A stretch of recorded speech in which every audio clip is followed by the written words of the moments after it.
Surat police હવે અસામાજિક તત્વોને શોધીને કડક કાર્યવાહી સાથેની કામગીરી કરી રહી છે। પોલીસની આ કામગીરીથી કેટલાક અસામાજિક અને લુખ્ખા તત્વો ભૂગર્ભમાં ઉતરી ગયા હતા।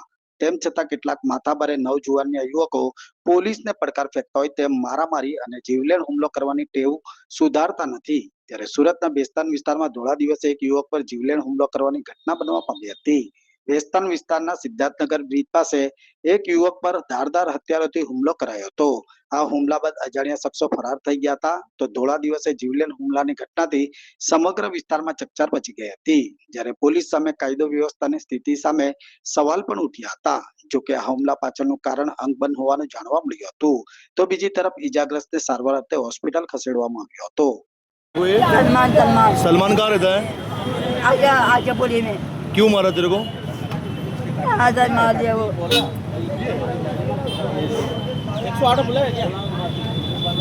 सलमान नाम है। कहाँ रहता है सलमान? आजापुर में रहता आशापुरी में। तुम किधर रहते हो?